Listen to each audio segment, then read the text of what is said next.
دائما في اي نجاح كيكون وراك شي واحد وكيدعمك دائما في الصفوف ديالك وكتكون انت واحد منه وكيكون هو واحد منك.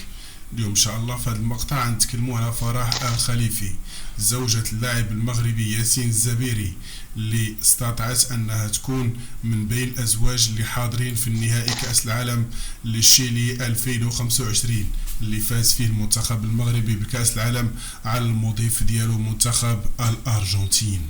شكون هي فرح خليفي وعلاش تزوجت بياسين الزبيري؟ شكون العائله ديالها؟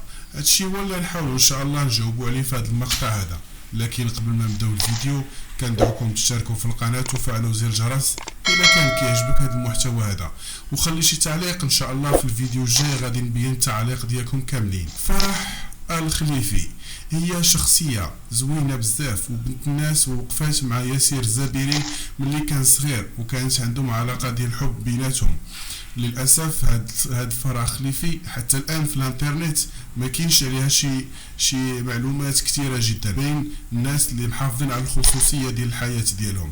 الزواج ديال ياسر الزبيري مع فرح خليفي كان بعيد عن الانظار، يعني كان بعيد عن الانظار ديال الصحافه اللي ما تناولاتش الخبر، وكان زواج عادي بحضور اقارب وايضا شويه ديال الاصدقاء اللي كانت ما بينه وما بين الزبيري وما بينهم وما بين فرح خليفي العلاقه اللي كانت مزيانه. على ما كيبان وحتى الان بحثت بزاف في الانترنت ما كاينش شي معلومات كثيره على فرح خليفي، ولكن كيبان بانهم كانت عندهم علاقه حب وكانوا مصاحبين ما بيناتهم. وايضا كان الزبيري ديك الساعه كيلعب في اكاديميه محمد السادس في مدينه الرباط، وكان من بين افضل اللاعبين في الأكاديمية. الزبيري تزاد في مدينة الرباط، ولكن شاءت الأقدار أنه يمشي لمراكش.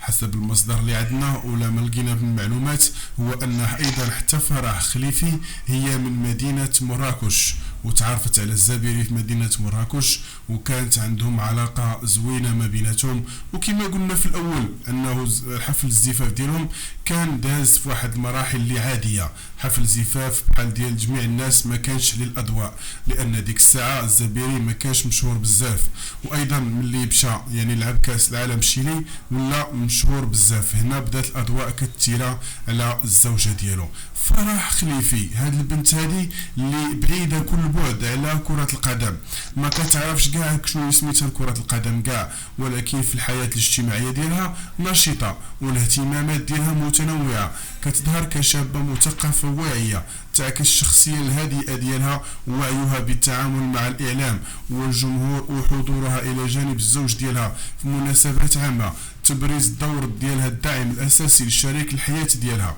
بينما تستمر في حفاظ على خصوصيتها في آن واحد.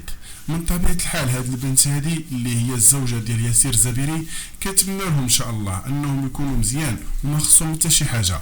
الزوجه الصالحه هي اللي كتوقف مع الزوج ديالها في جميع الظروف، سواء محن او حتى ظروف عاديه. اذا هادشي اللي كاين، كنتمنى انكم تشتركوا في القناه وتفعلوا زر